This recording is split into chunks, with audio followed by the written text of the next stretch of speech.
오늘의 주요 뉴스입니다. 장동혁, 한동훈 두 전현직 대표의 충돌. 일단 오늘 파국은 피했습니다. 극적 봉합이 가능할지 살펴봅니다. 미국이 띄운 항공모함이 중동을 향해 가고 있습니다. 그 목적지는 우리 이란이 초긴장 상태입니다. 계속 오르는 환율, 미국 재무장관의 지원 사격도 반나절을 가지 못했습니다.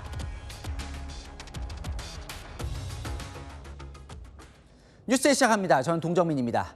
이 장동혁 국민의힘 대표, 한동훈 전 대표에 대한 제명 의결을 보류했습니다. 오늘 아침까지도 제명 의결하겠다는 의지였는데 의원총회 2시간 전 열흘 시간을 주기로 결정했습니다. 이 긴박했던 오늘 아침 소식 먼저 정성원 기자가 전해드립니다. 오전 7시 반 평소보다 일찍 국회에 출근한 장동혁 국민의힘 대표. 당내 소장파 의원들과 면담을 가졌습니다. 한동훈 전 대표 제명 반대 의견을 전했습니다. 윤리위원회의 징계 조치가 국민들과 당원들이 납득하기에 어려운 점이 있지 않느냐. 이 점에 대해서 당 지도부가 심각하게 같이 고려를 해달라. 비슷한 시각 오세훈 서울시장도 한 전 대표 제명은 곧 공멸이라는 반대 글을 올렸습니다. 하지만 이어 열린 최고위원들 사전 간담회. 장 대표는 오늘 한 전 대표 징계를 의결하자는 뜻을 고수한 것으로 전해졌습니다. 하지만 최고위원들의 만류가 이어졌습니다.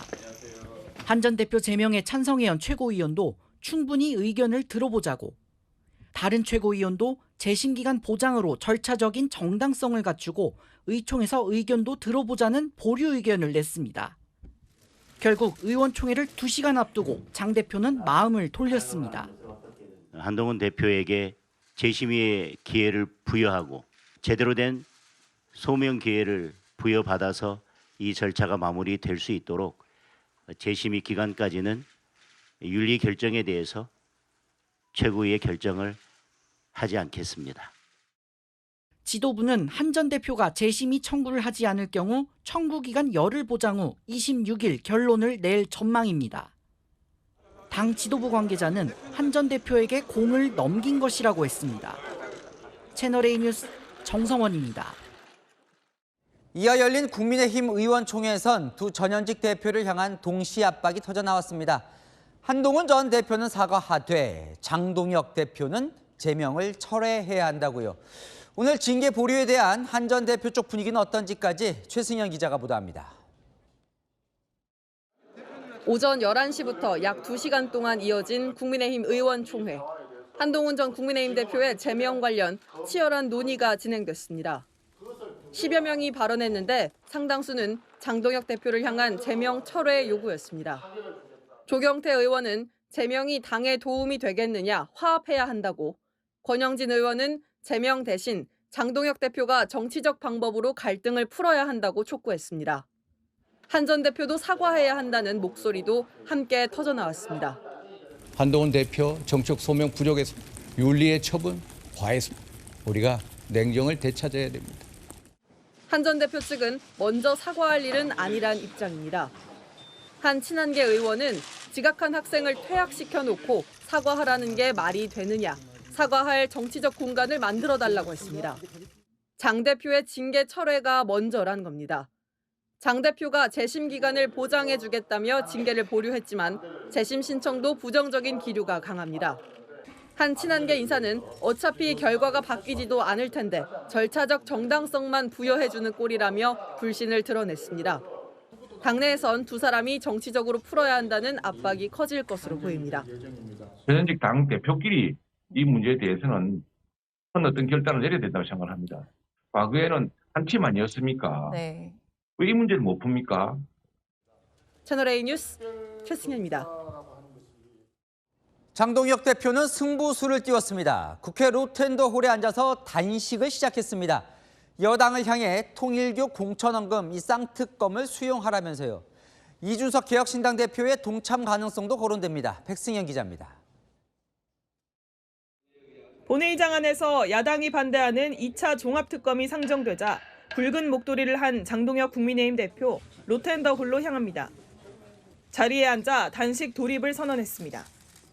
저는 국민의 목소리가 모이는 이곳 국회에 본회의장 로텐더홀에서 특검법 수용을 촉구하는 단식을 시작하겠습니다. 민주당을 향해 통일교와 김병기, 강선호 의원 공천 헌금 의혹을 수사하는 쌍특검을 수용하라고 압박했습니다. 제1야당 대표의 단식은 2023년 민주당 대표 시절 이재명 대통령 단식 이후 처음입니다. 장 대표는 개혁신당과 함께 싸우기로 했다고 했습니다. 장 대표가 단식을 시작하는 동안 본회의장에서 천하람 개혁신당 원내대표는 2차 종합특검 반대 필리버스터를 시작했습니다. 지금 우리에게 필요한 것은 재탕 3탕에 죽은 권력을 부관 참시하는 2차 종합특검이 아니라 현재 살아있는 권력의 부패를 도려내는 통일교 특검과 돈공천 특검입니다. 이준석 개혁신당 대표는 공동 단식 등 추가 공조 방안을 협의해 나갈 계획입니다. 채널A 뉴스 백승현입니다. 안 기자 정치부 성시온 차장 나왔습니다. 장동혁 대표가 왜 마음을 바꿨는지도 궁금한데 일단 이거부터요. 네. 그럼 두 사람 이 파국은 일단 제동이 걸린 거예요. 네, 그렇게 볼 수 있을 것 같습니다. 당 전체가 나서서 오늘 파국은 막았다 봐야 할 것 같은데요. 앞서 보신 것처럼 의원총회에서 국민의힘 의원들은 두 사람을 모두 압박했습니다. 장 대표는 제명 재고해라. 이러다가는 지방선거에서 다 지게 생겼다고요. 한동훈 전 대표도 당원 게시판 사태에 대해서 사과나 유감을 표명하라고요. 중립지대와 중진 의원들, 지자체장, 심지어 친윤, 친한으로 분류된 의원들까지 한 목소리로 두 대표에게 결단을 요구한 거죠. 두 사람의 파국은 당의 파국이라고요. 자, 일단 그러면 장동혁 대표가 어떻게 할지 좀 볼게요. 오늘 네. 어쨌든 일단 의결은 하지 않았어요. 그렇죠. 철회까지도 할 수 있을 분위기입니까? 일단 어젯밤부터 오늘 상황을 전해드리면 감이 대충 오실 겁니다. 어젯밤 11시쯤에 지도부 SNS방에 내일, 그러니까 오늘 아침 최고위원회의에 한 전 대표 징계 안건을 올린다는 소식이 전해집니다. 그때부터 지도부에 전화가 쇄도했다고 하는데요. 막아달라는 거죠. 오늘 아침 7시 오세훈 시장이 SNS에 글을 올립니다. 장 대표 멈추라고요. 소장파 의원들도요. 장 대표 직접 찾아가서 40분간 만류했습니다. 최소한 오전 11시 예정된 의원총회에서 의원들 의견은 들어봐야 한다는 거죠. 하지만 이어 열린 최고위원 사전 간담회가 있었는데요. 이 자리에서 장 대표는 시간 너무 끌었고 절차상 문제도 없다면서 강행의 뜻을 내비쳤다고 합니다. 멈춰달라고 만류를 했는데도 장 대표가 그런 뜻을 비췄는데 그러면 왜 마음을 바꾼 거예요? 아무래도 최고위원들의 만류가 결정적이었던 것으로 보이는데요. 저희가 어제 조사했을 때 최고위원 4명이 한 전 대표 징계에 찬성 뜻을 내비쳤거든요. 그런데 그중 2명이 얘기를 더 들어보자면서 만류했다고 합니다. 9명 중 5명은 찬성해야 의결, 그러니까 징계가 결정되는데 장 대표 더 밀어붙이진 않은 거죠. 그러니까 어쨌건 지금 상황은 보류예요. 근데 의총에서는 철회해달라는 요구가 많았는데 철회까지도 갈 거예요, 같아요? 현재로서는요, 철회 가능성은 없어 보입니다. 당 관계자 제게 이렇게 얘기했거든요. 최고위원들 징계 의결에는 대체로 이견 없었다고요. 한 전 대표가 사과하지 않는 한 현재로선 재심 기간 보장해주고 열흘 뒤에 제명 가능성이 큰 거죠. 그러니까 한동훈 전 대표가 먼저 풀라는 건데 그러면 네. 저쪽 보면 한 전 대표는 뭐 사과를 하거나 더 추가 조치를 할까요? 친한계는 저한테 이렇게 얘기를 했습니다. 길을 열어줘야 가능한 이야기라고요. 그러면서 이런 표현을 했는데요. 지각한 학생에게 학교 폭력 누명 씌워놓고 퇴학시키려 한다고요. 당 게시판에 가족이 쓴 부분은 사과할 수 있지만 윤리위가 안 쓴 것도 썼다 그러면서 더 큰 폭력을 행사하는데 피해자가 사과할 순 없다는 거죠. 지도부가 그러니까 윤리위 결정을 최소한 바로 잡아주면 사과할 수 있다는 겁니다. 재심도 해봤자 달라지겠냐면서 안 할 분위기입니다.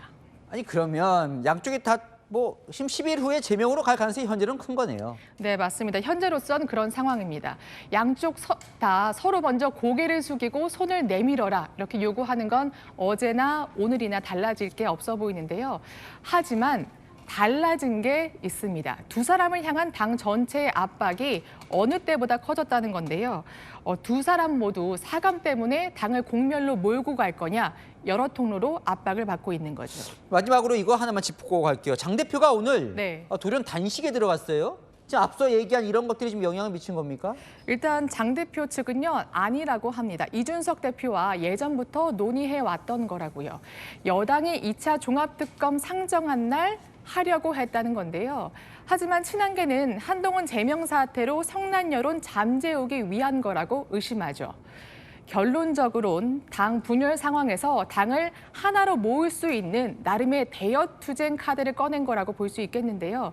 하지만 당내 분열 상황 속에서 흰 바퀴가 더 어려워졌다는 분석도 나오고 있습니다. 열흘이 꽤 중요해 보이네요. 성시훈 차장과 살펴봤습니다. 네, 강선우 의원에게 1억 원을 건넨 혐의를 받는 김경 시의원이 경찰에 출석하면서 모든 걸 말하겠다고 밝혔습니다. 경찰은 강 의원에게 돈을 직접 전달했다는 자수서 내용을 집중 추궁했는데요. 오늘 진술에 따라 강 의원과의 대질 신문이 이뤄질 수 있다는 관측이 나옵니다. 임종민 기자가 보도합니다. 검은 코트와 목도리를 두른 김경 서울시 의원. 강선우 의원에게 공천 헌금 명목으로 1억 원을 건넨 혐의를 조사받으러 경찰에 출석했습니다. 국민 여러분께 심려 끼쳐드려서 정말 죄송합니다. 오늘 들어가서 모든 것 사실대로 말씀드릴 거고요. 그리고 성실하게 수사에 임하겠습니다. 김 시 의원은 점심과 저녁 식사도 경찰서 안에서 해결하며 10시간 넘게 조사를 받고 있습니다. 김 시 의원이 앞서 제출한 자수서에는 현금 1억 원을 강 의원에게 직접 건넸다는 내용이 담긴 걸로 알려졌습니다. 김 시 의원의 이런 자수서 내용은 사무국장의 보고를 받고 알았다는 강 의원 해명과 배치되는 부분입니다. 경찰은 강 의원을 오는 20일 소환해 조사하기로 했습니다. 두 사람을 상대로 돈이 오고 간 시점과 상황에 대한 대질 신문이 이뤄질 가능성도 제기됩니다. 오늘 경찰은 김 의원을 상대로 당시 상황을 집중 추궁했습니다. 김 시 의원은 자신의 업무용 태블릿 PC와 노트북을 이미 제출했고 경찰은 이들 기기에 대한 감식 작업에 착수했습니다. 채널A 뉴스 임종민입니다. 네, 그런데 김경 시의원이 미국에 체류하던 당시 서울시의회 관계자에게 직접 연락했다는 주장이 나왔습니다. 낯선 영어식 이름으로 텔레그램 전화가 걸려 받았더니 김 시의원이었던 겁니다. 자신의 갑질 의혹에 대해 자료 제출 요구를 막아달라고 요청했다고 주장했습니다. 김동아 기자가 단독 보도합니다. 서울시의회 관계자의 텔레그램 메신저로 전화가 걸려온 건 지난 9일. 발신자 계정이 영어식 이름이었는데 받고 보니 김경 서울시 의원이 걸었다고 했습니다. 당시 김 시의원이 미국에 체류 중인 시점이었습니다. 전화를 받은 시의회 관계자는 김경 의원이 다른 시의원들이 자신의 보좌진에 대한 갑질 의혹 관련 자료를 시의회에 요구하는 걸 막아달라고 요청했다고 주장했습니다. 당시 서울시의회에서는 김 시의원이 두 번의 임기 중 보좌진을 10번 넘게 교체한 걸 두고 갑질 여부를 조사해야 한다는 목소리가 야당 의원 중심으로 나오고 있었습니다. 통화가 끝나고 난 뒤 얼마 지나지 않아 전화 발신자의 텔레그램 계정은 탈퇴한 것으로 표시된 걸로 전해졌습니다. 통화 시점과 기간 표시도 곧 사라졌고 대화방엔 일정 시간이 지나면 기록이 자동 삭제되는 설정이 걸려 있었습니다. 지난달 31일 미국으로 출국한 김 시 의원은 해외 체류 기간 한국 입국 직전까지 수차례 텔레그램 계정 탈퇴와 재가입을 반복해왔습니다. 채널A는 김경 시의원 측에 미국 체류 당시 텔레그램 메신저로 통화를 시도한 여부와 관련 기록을 지우려 했었는지 등을 문의했지만 회신을 받지 못했습니다. 채널A 뉴스 김동아입니다. 천하람 개혁신당 원내대표가 이해운 장관 후보자가 직접 쓴 비망록을 입수했다고 주장했습니다. 그 안에 권력형 로비 의혹을 포함해 여러 내용이 기록돼 있다며 공개하겠다고 압박했습니다. 이 후보자는 그런 것 쓴 적 없다고 반박했습니다. 강보인 기자가 보도합니다. 이해운 비망록을 입수했습니다. 천하람 개혁신당 원내대표가 이해훈 기획예산처 장관 후보자가 직접 쓴 비망록을 입수했다며 수사 무마 의혹을 제기했습니다. 당시 국회의원이라는 지위를 이용해 문재인 정부의 실세들과 당시 윤석열 중앙지검장에까지 로비를 해온 정황이 드러납니다. 이 후보자가 바른정당 대표 시절이던 지난 2017년 불법 정치자금 수수 의혹으로 경찰이 내사를 벌였지만 입건은 이루어지지 않았는데 이 후보자가 검찰 로비로 막은 정황이 비망록에 적혀 있다는 겁니다. 권력형 로비, 고위공직자의 자격을 의심하게 하는 부당한 특권의식과 부정행위, 왜곡된 가치관이 다수 기록되어 있습니다. 이 후보자는 비망록 자체를 쓴 적이 없다고 부인했습니다. 그 비망록이라는 내용 자체가 다 지금 거짓말이에요. 쓴 적도 없고 저는 이 사건 수사 의뢰하고 싶습니다. 천 원내대표는 이 후보자 청문회에서 비망록을 공개하겠다고 예고했습니다. 채널A 뉴스 강보인입니다. 다음 소식입니다. 이란 정부와 반정부 시위대, 그러니까 내부에서 벌어져온 이란 사태, 판이 커질 분위기입니다. 미군 항공모함 전담이 중동으로 이동 중이라는 보도가 나왔습니다. 그동안 트럼프 대통령이 경고해온 미국의 이란 공습이 임박한 게 아니냐, 긴장이 최고조를 향해 가고 있습니다. 워싱턴에서 정다은 특파원이 보도합니다. 미 국방부가 항공모함 전단을 중동에 전진 배치 중인 것으로 알려졌습니다. USS 에이브러함 링컨호 전단이 남중국해에서 중동 등 미 중부사령부 구역으로 이동 중이라는 현지 보도가 나온 겁니다. 해당 항공모함은 2년 전 이란과 이스라엘 간 위기가 고조됐을 당시에도 중동에 배치된 적이 있어 미국의 이란 공습이 임박한 것 아니냐는 관측도 제기됩니다.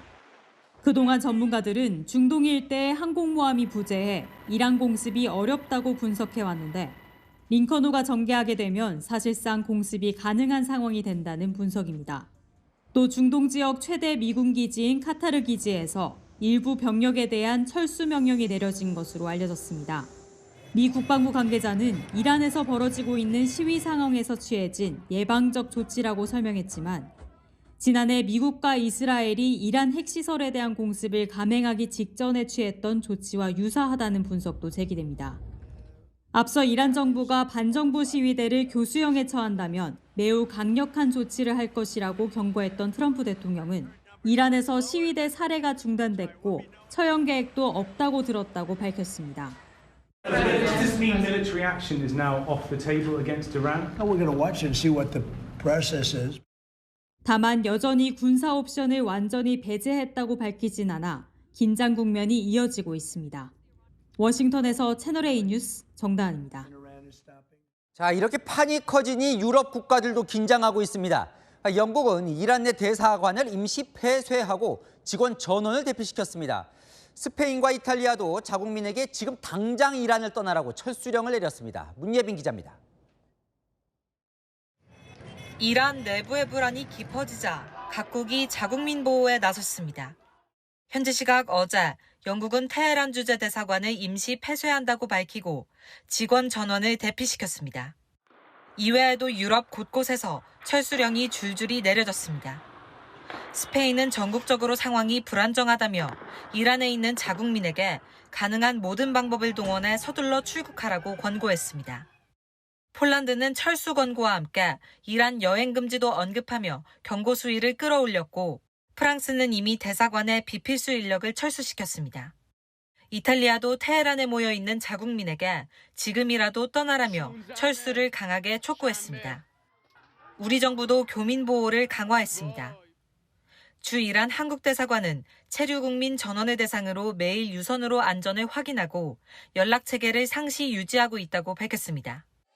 현재 이란에 머무는 우리 국민은 70여 명으로 대부분 다문화 가정인 것으로 알려졌습니다. 시위가 장기화 조짐을 보이면서 각국 대사관들도 대피와 보호 조치를 점검하며 상황을 예의주시하고 있습니다. 채널A 뉴스 문예빈입니다. 미군 항공모함까지 움직이니까 이란은 초긴장할 수밖에 없겠죠. 오늘 한때 영공을 폐쇄했습니다. 보시면 한 대의 비행기가 없죠. 내부적으로는 숨진 정부군의 장례식을 생중계하면서 여론전에 나섰습니다. 이현용 기자입니다. 오늘 오전 10시 30분 이란 하늘의 상황입니다. 항공기 추적 프로그램을 보니 이란 상공이 텅 비어 있습니다. 이란 정부가 공중 임무를 이유로 자국 영공을 폐쇄한 겁니다. 영공 폐쇄는 한 차례 연장을 거쳐 우리 시간으로 아침 7시 15분부터 오후 1시까지 5시간 45분간 이뤄졌습니다. 트럼프 미국 대통령이 군사 개입 가능성을 거론한 뒤에 나온 조치여서 군사적 긴장감이 커졌습니다. 이란 외무장관은 지난해 6월 무력 충돌을 언급하며 트럼프를 향해 전쟁 대신 외교를 선택하라고 주문했습니다. Although we don't have any positive experience from the United States, but still diplomacy is much better than war. But it is up to the U.S. president to decide. 관을 실은 트럭이 테헤란 시내를 지나가고 애도 인파가 몰렸습니다. 이란 국영TV는 시위를 진압하다 숨진 정부군의 장례식을 생중계했습니다. 이란 시위대가 건물에 화염병을 던집니다. 무더기로 모여 돌도 던집니다. 이란 공영방송에 포착된 시위대의 모습들입니다. 공공기물을 파손하는 시위대의 영상을 내보내면서 반정부 시위대 진압의 정당성을 홍보하고 있는 겁니다.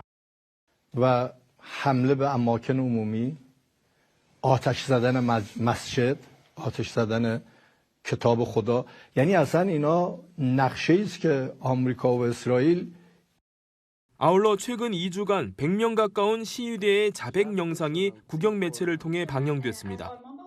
시민들의 공포심을 조장하는 한편으로 이란 정부가 적극 여론전에 나서고 있다는 분석이 나옵니다. 채널A 뉴스 이현용입니다. 안 기자, 국제부 성혜란 기자 나왔습니다. 야, 미군이 항공모함까지 이동시켰다. 정말 이란 공습을 준비하는 겁니까? 네, 항공모함이 한마디로 움직이는 군사기지라고 할 수가 있죠. 이 미국이 남중국해에 배치했던 항공모함을 중동 해역, 즉 이란 앞바다 쪽으로 보냈다는 외신 보도가 오늘 나왔습니다. 이 항모 배치가요, 더 주목받는 이유가 있습니다. 지난해 11월 미국은 베네수엘라 해역인 카리브해에 제럴드 포드 항모 한 척을 보냈는데요. 한 달 반 뒤 모두 아시다시피 마두로 대통령 체포 작전이 극적으로 펼쳐졌죠. 만약 항공모함 보도가 사실이라면 중국을 견제하던 핵심 전력을 이란 앞바다로 보낸 건데요. 단순한 위치 이동이 아니다. 군사 작전이 임박했다는 걸 암시하는 거 아니냐는 이런 해석이 나옵니다. 아니, 그렇다면 정말 이제 베네수엘라 사례도 보고 하면 네. 이란 정권도 위협을 느끼겠는데요. 그래서 제가 군사 전문가들에게 물어봤거든요. 이 항공모함 한 척이 대체 무슨 의미냐? 웬만한 중소국의 국방력보다 더 세다고 합니다. 특히 이번에 언급된 미국의 에이브러함 링컨 항모가요. 무게가 10만 톤급에 또 80대가 넘는 항공기가 탑재돼 있는데요. 핵추진 잠수함 또 이지스 구축함 등을 거느리고 있습니다. 지난 2012년에도 이란이 서방을 향해 호르무즈 해협을 봉쇄하겠다고 하자 미국은 똑같은 에이브러함 링컨 항모를 보냈는데요. 당시 에이브러함 링컨 항모가 등장하면서 결국 이란의 봉쇄 위협이 실행되지 못했고요. 이번에도 이 해협에 등장을 한다면 제재로 숨이 막힌 이란의 원유 수출에 또 다른 압박이 될 수 있다는 분석이 나옵니다. 자, 그럼 앞서 제일 궁금했던 이 내용.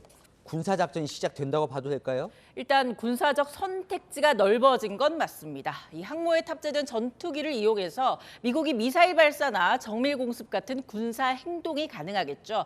베네수엘라 사례처럼 유조선 납포 또 해상 통제 강화 같은 압박 카드도 일단 꺼내볼 수는 있습니다. 유럽도 좀 긴장을 하는 것 같은데 보니까 좀 네. 어때요? 중동 해역에 정말 전쟁이 벌어질 수 있을 분위기입니까? 여러 외신이나 전문가들 평가 종합하면요. 일단 당장의 군사적 작전에 들어가진 않을 거라는 평가가 우세합니다. 다만 고려 대상이었던 군사작전이 할 수 있는 단계로 옮겨간 건 분명합니다. 그동안 군사작전이 선택지 중에 하나였다면 이제는 버튼만 누르면 실행이 가능한 상태가 된 거죠. 남중국해에서 중동 해역까지 이 항모가 이동하는 데만 최소 일주일이 걸린다고 하는데요. 이 일주일이 미국과 이란 모두에게 가장 위험하고도 결정적인 시간이 될 수 있다는 분석이 나옵니다. 네, 잘 들었습니다. 안희 기자, 성혜란 기자였습니다. 네, 백화점 앞에 문이 열리기도 전에 길게 늘어선 줄. 대부분 중국 보따리 상들이 고용한 아르바이트생들이랍니다. 조직적으로 명품을 사들여 중국으로 되파는 건데요. 현장 카메라 최다함 기자가 그 실태를 취재했습니다. 빨리 줄 서야 한대서 진짜 일찍 왔습니다. 제가 1등인 줄 알았는데 아니었습니다. 이미 어젯밤 이불 깔아놓은 사람이 있었네요. 晚上几点来的呀？那晚上11点啊，太冷了，我来。你是只是带牌的是吧？我就是带牌的，买完以后再去把包给他，把咱的那个排队的时间的钱给。排1个小时就给你1万块钱。 인기 제품은 사는 횟수도 제한이 있으니 보따리 상에게는 매번 새 얼굴인 이 알바생들이 그 제한을 뚫는 수단입니다. 이렇게 1등으로 줄 서면 보따리 상에게 시급에 더해 보너스 5만 원 더 받습니다. 几点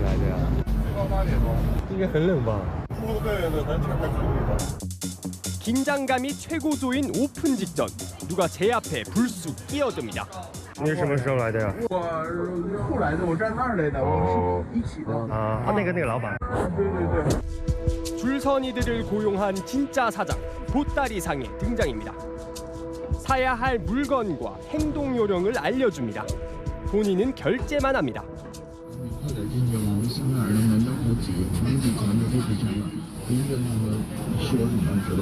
저에게 갑작스러운 제안도 합니다.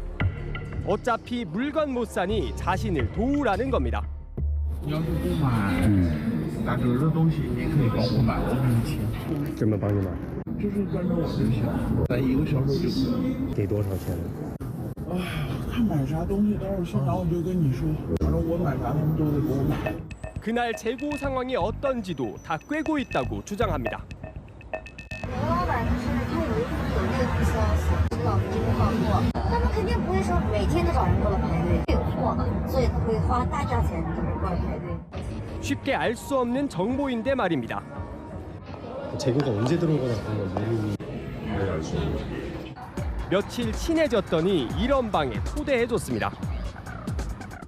중국에서 온 명품 주문을 처리할 아르바이트생 모집이 종류별로 이루어지는 방입니다.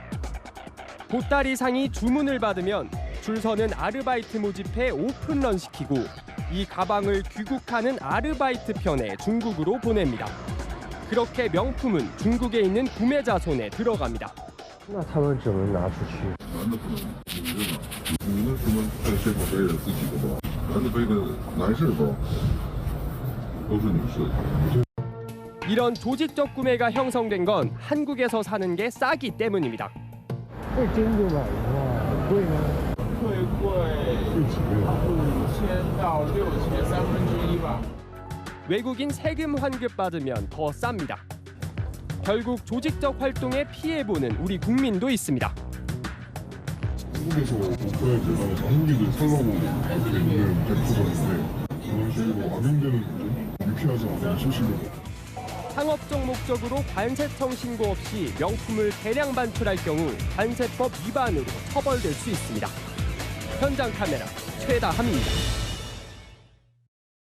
네, 얼굴을 다친 남성 구급대원입니다.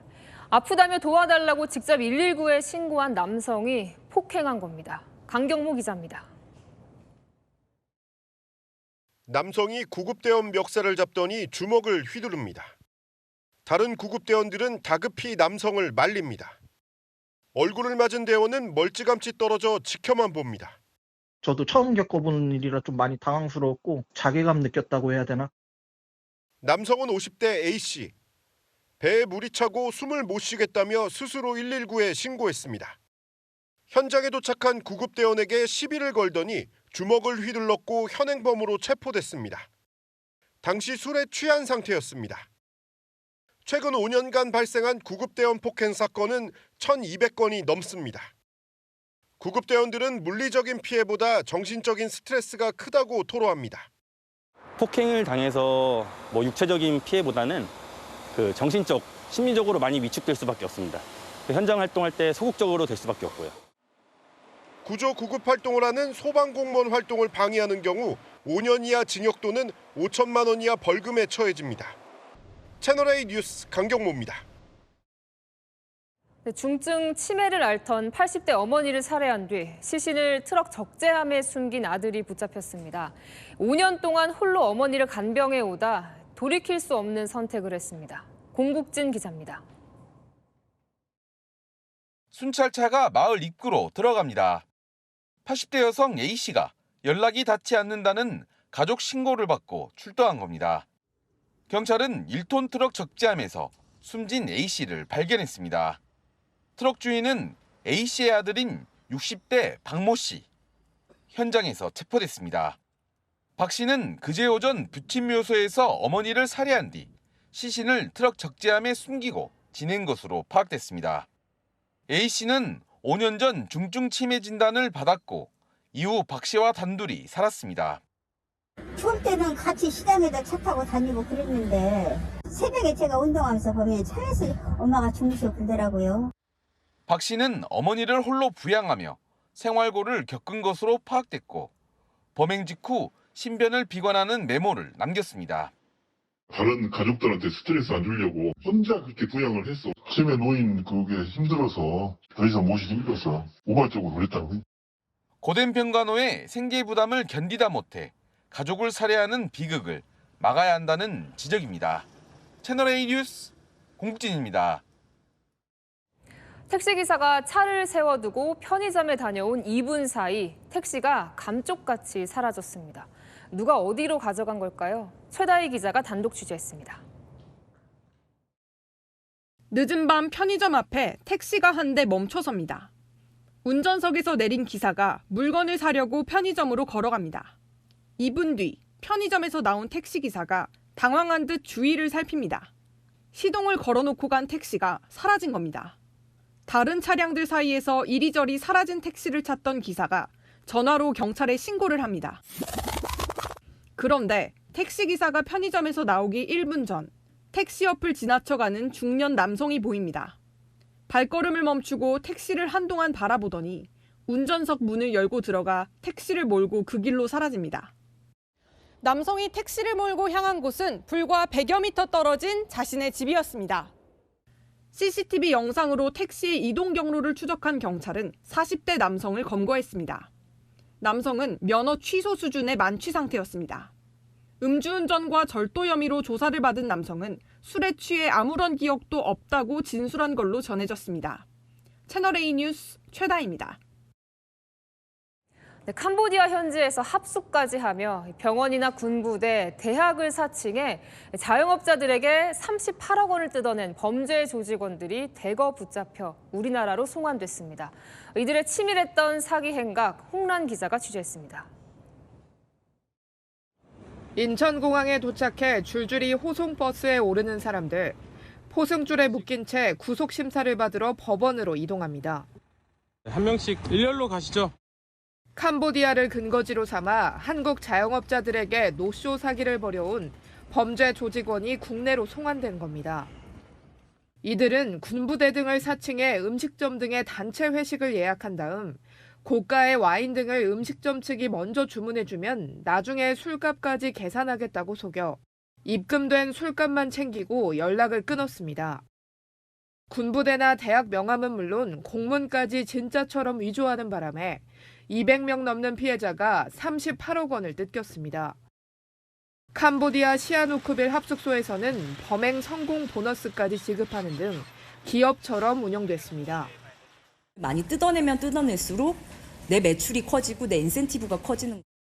일당은 단체 대화방에서 사기에 속지 않는 식당 주인 등을 나쁜 놈들이라고 비웃기도 했습니다.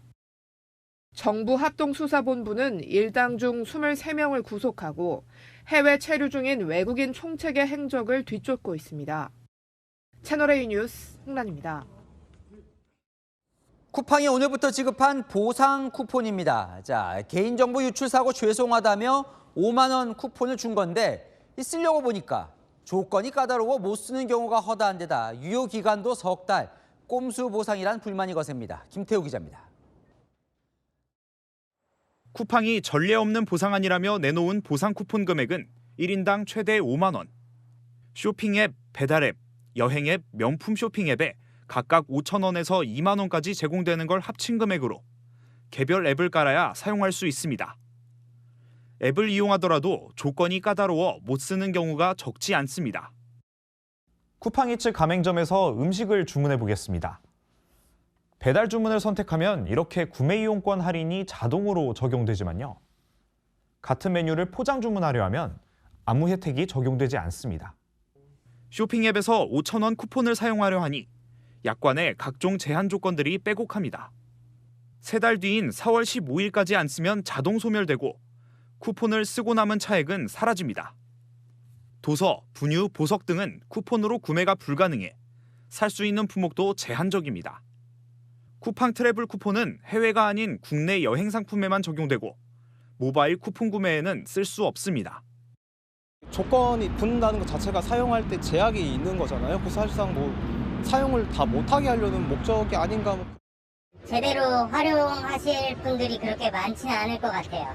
그 쿠팡 그 회사 측에 손해를 좀 덜 가게 하는 뭐 그런 하나의 방법이 아닐까. 시민단체는 쿠폰 사용 거부 서명운동에 나섰습니다. 국민 기반하는 5,000원 할인 쿠폰 거부한다! 거부한다! 개인정보 유출 사태 이후 쿠팡 하루 평균 결제액이 56억 원 줄어든 것으로 알려졌는데 보상 쿠폰으로 소비자들의 신뢰를 회복할 수 있을지 관심입니다. 채널A 뉴스 김태우입니다. 옷 사이즈에서나 보던 X라지, 2X라지 이런 표기법이 계란에도 적용이 됩니다. 기존 왕, 특, 대 이런 크기 표현이 헷갈리다 보니 수정하는 겁니다. 자, 소고기처럼 계란 등급도 표시가 됩니다. 김세인 기자가 취재했습니다. 장보러 온 소비자에게 계란 왕란과 특란의 차이를 아는지 물어봤습니다. 혹시 왕란이랑 특란이랑 둘 중에 어떤 게 더 큰 건지 혹시 아세요? 특란하고 왕란하고 별 구분은 안 가는데. 계란 중량에 따라 기존에는 왕란, 특란 등으로 등급을 매겼는데요. 앞으로는 2X라지, X라지 등 옷 사이즈처럼 바꿔 표기됩니다. 일반란보다 비싸게 판매되는 등급란에 대해 정부가 표기 방식을 바꾸는 겁니다. 소비자들이 더 쉽고 직관적으로 계란의 정보를 알 수 있도록 하겠다는 취지입니다. 시각적으로나 사람들이 기존에 알고 있던 수치나 이런 거에 근접한다면은 고르는 데 있어서 많이 편리할 거는 같아요. 계란 품질 등급 표기는 오늘부터 더 명확하게 바뀌었습니다.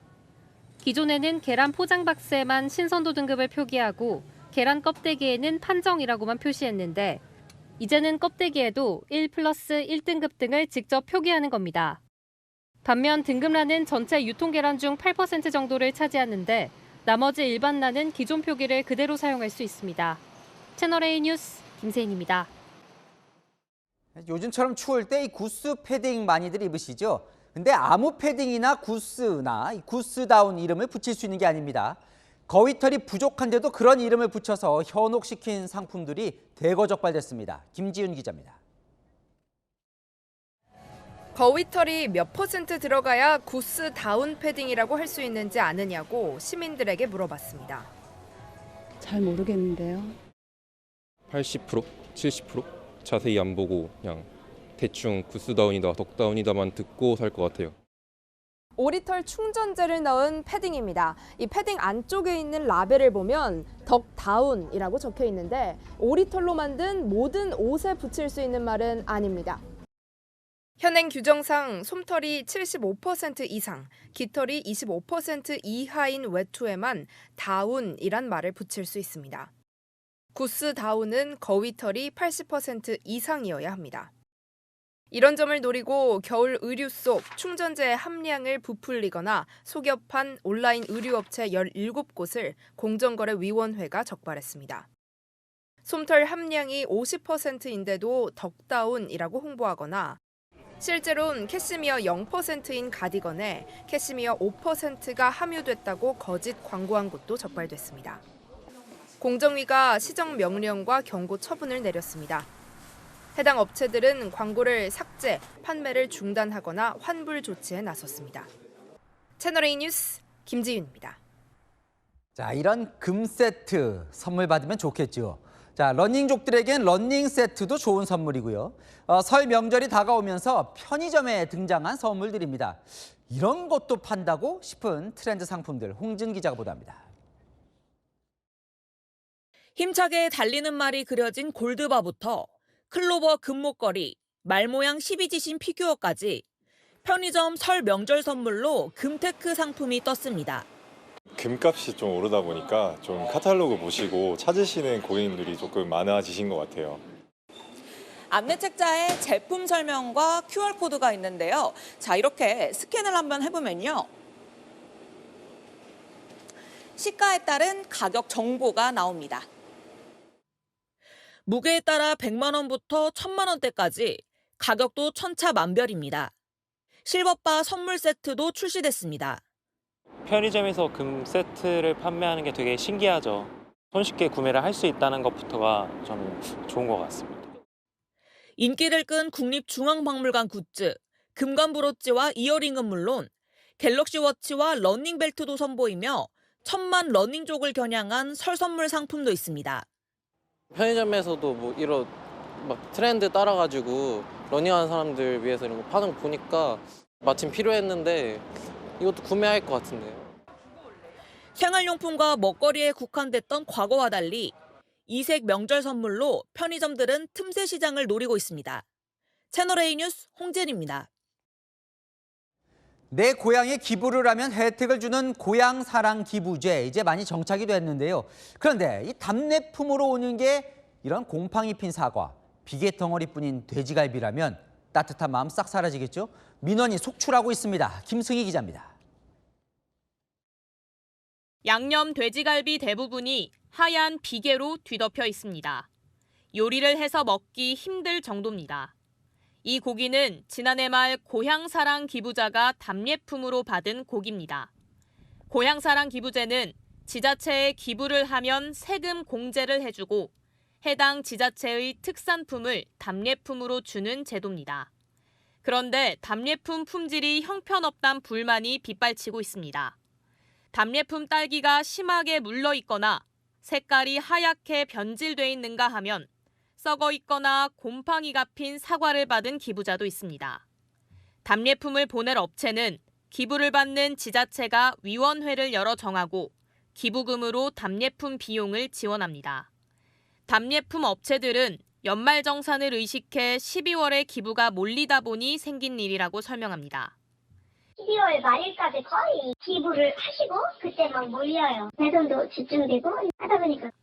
지난해도 전체 기부의 절반 이상이 12월에 이뤄졌습니다. 품질에 대한 민원이 빗발치자 행정안전부는 추후 선정 과정에 부실업체에게 불이익을 줄 방침입니다. 답례품 선정심사위원회 할 때 그 부분에 대해서 아마 마이너스로 감점을 당할 것 같아요. 지자체에도 품질 관리 강화를 당부하기로 했습니다. 채널A 뉴스 김승희입니다. 자, 피자나 치킨 같은 대형 프랜차이즈 본사들이 긴장할 만한 대법원 판결이 오늘 나왔습니다. 그동안은 관행이었는데요. 가맹점들에게 식자재를 본사가 정한 곳에서 비싸게 사게 하고 그 차액을 본사가 챙겨오던 관행, 제동이 걸렸습니다. 송진섭 기자입니다. 유명 프랜차이즈 업체 피자헛의 가맹 계약서입니다. 가맹점주 A씨는 이 계약에 따라 본사에서 승인한 재료와 장비만 구입해 써야 했습니다. 문제는 가격. 계약서엔 명시돼 있지 않지만 통상적인 시중 거래가보다 비싸게 구입하는 게 관행이었던 겁니다. 합의가 되지 않았잖아요. 그런데다가 차액 가맹금을 거의 5%, 6%씩 가져가니. 본사는 로열티 대신 재료값의 차액을 차액 가맹금이란 이름으로 받아왔습니다. 제품 품질을 균질하게 유지할 필요 등을 이유로 들어왔습니다. 대법원이 이런 거래 관행에 제동을 걸었습니다. 가맹점주에게 불리한 묵시적 합의는 인정할 수 없다며 부당이득인 가맹금을 본사가 돌려줘야 한다고 결정했습니다. 오늘 판결로 피자헛이 가맹점들에게 돌려줘야 하는 돈만 215억 원에 이릅니다. 프랜차이즈 본사들 측은 오랜 관행을 뒤흔드는 결정이라고 반발했습니다. BHC와 교촌치킨, BBQ 베스킨라빈스 등 다른 프랜차이즈 가맹점들도 비슷한 소송을 제기하고 있어 오늘 판결이 미칠 영향이 주목됩니다. 채널A 뉴스 송진섭입니다. 네, 갖은 애를 써도 잡히지 않는 원달러 환율. 미국 재무장관이 이례적으로 우리 외환시장에 구두 개입까지 했는데 이마저 반짝 효과에 그쳤습니다. 오은선 기자입니다.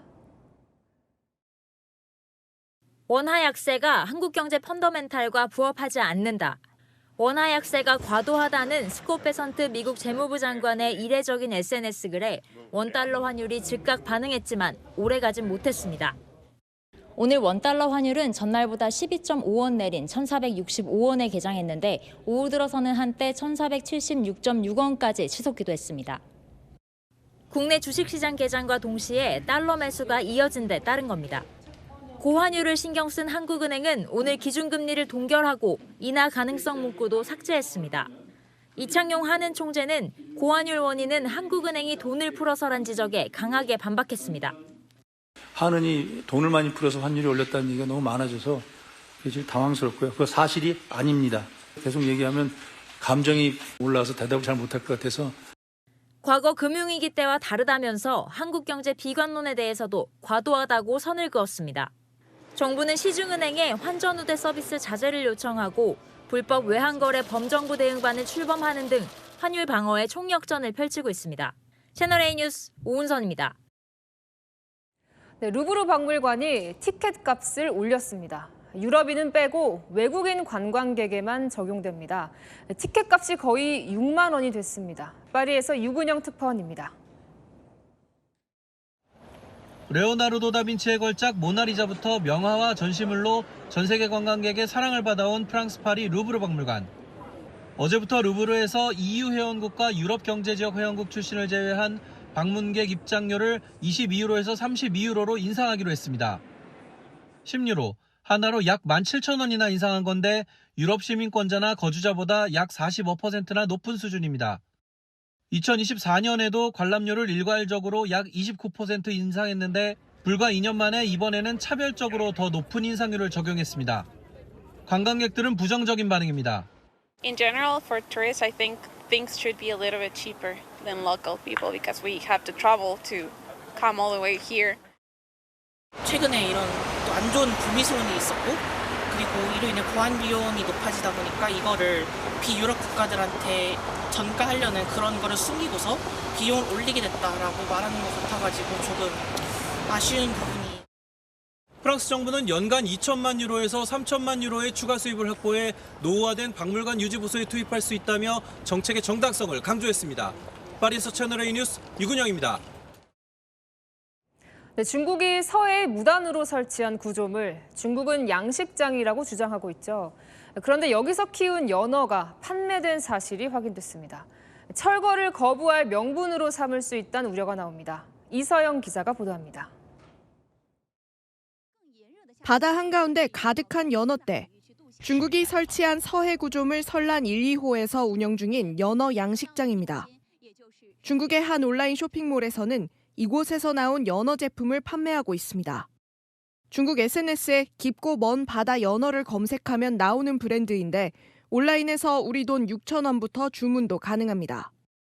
정부 소식통은 중국 업체가 지난해부터 깊고 먼 바다의 연어라는 문구로 연어를 판매해왔다고 확인했습니다. 우리 정부는 그간 서해 구조물의 군사적 활용 가능성을 우려해왔는데 중국은 순수 양식 시설이라고 반박해왔습니다. 중국은 우리한테 그러는 거예요. 거기 들어온 물고기 있는 것도 아니고 진짜 물고기다. 양식하는 거다.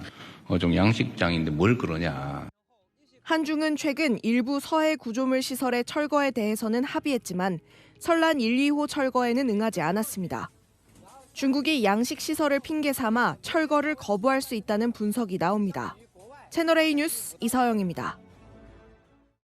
네, 태국의 한 고속철도 건설 현장에서 대형 크레인이 무너져 지나가던 열차를 덮쳤습니다. 사망자 명단엔 태국인 아내와 막 혼인신고를 마친 한국인 남성도 포함돼 있습니다. 박자은 기자입니다. 뒤집힌 객차 가운데 포탄을 맞은 듯 커다란 구멍이 뚫려 있고 열차는 두 동강 난 채 내동댕이 쳐졌습니다. 위로는 젓가락처럼 구부러진 대형 크레인이 위태롭게 걸쳐 있습니다. 현지 시각 어제 태국 나콜라차 시마주 고속철도 공사장 크레인이 무너지면서 아래를 지나던 열차를 덮쳤습니다. 방콕에서 동부 지역을 향하던 열차는 사고 충격으로 탈선한 뒤 불길까지 붙었습니다. ไปเห็นคนนอนเต็มแล้วผมก็เลยขึ้นไปโบกี้ที่2นั่นขาดครึ่งนะครับ บอกว่าเสียงควีดมันก็ปุ้มปุ้มปุ้มปุ้มไปทางโน้นเลยพอฝุ่นมันยุบก็เห็นหลังรถไฟ 32명이 숨지고 66명이 다쳤는데 한국인 남성 1명도 사망자에 포함됐습니다. 최근 태국인 아내와 혼인신고를 마치고 아내의 연고지를 가다 변을 당한 것으로 알려집니다. 사고를 낸 건설업체의 또 다른 공사장에서 오늘 또 대형 크레인 붕괴로 사망자가 발생하면서 태국의 국민적 분노가 커지고 있습니다. 채널A 뉴스 박자은입니다. 네, 영국의 한 주유소 안 가게에 도둑이 들었는데 참 어설펐습니다. 돈을 훔쳐 천장으로 달아나려 했는데 4번이나 실패했습니다. 송정현 기자입니다. 한밤중 한 남성이 사다리를 타고 천장으로 올라가려다 쿵 하고 떨어집니다. 아플 듯도 한데 또다시 올라가려 하다 떨어지고 맙니다. 주유소 안 편의점 계산대 현금과 보드카 등을 훔쳐 달아나려 했던 겁니다. 4번이나 추락한 뒤 옆문을 통해 빠져나갔지만 결국 붙잡혔고 절도 혐의로 징역 1년형을 선고받았습니다. 현지 경찰은 절도 행위에 경각심을 주기 위해 해당 영상을 공개했습니다. 빨간 민소매를 입고 근육을 뽐내는 남성. 팔 근육만 74cm로 한때 브라질 뽀빠이로 불린 아들린두입니다. 그는 근육을 키우기 위해 미네랄 오일과 알코올을 섞은 약물을 투여했던 것으로 알려집니다. 지난해 성탄절 병원에 입원했다 신장 질환으로 이틀 전 55세 나이로 사망했습니다. 2차선 도로에선 빨간 옷을 입은 19살 청년. 맞은편에서 달려오는 대형 트럭을 피하지 않고 팔을 좌우로 흔들다가 아슬아슬하게 피해갑니다. 결국 이 영상이 SNS상에 퍼지며 현지 경찰에 체포됐습니다. 남성은 조회수 높이는 영상을 찍어 여행 경비를 마련하려고 했다고 현지 언론에 밝혔습니다. 채널A 뉴스 송정현입니다. 네, 지난해 경북을 덮쳤던 괴물 산불 속에서 주민 수십 명을 구조한 강병모 경장이 영예로운 제복상 대상을 받았습니다. 광민경 기자입니다. 시뻘건 화염이 산을 뒤덮었고 하늘도 온통 붉게 물들었습니다. 달리는 차량 안까지 불티가 들어오고 도로까지 퍼진 불길에 구조대원들의 특수 차량도 멈춰섰습니다. 지난해 3월 경북 지역에서 발생한 괴물 산불이 영덕군 해안마을을 덮친 모습입니다. 6년차 해양경찰 강병모 경장은 육지를 통한 마을 접근이 막히자 바닷길로 우회 접근을 시도했습니다.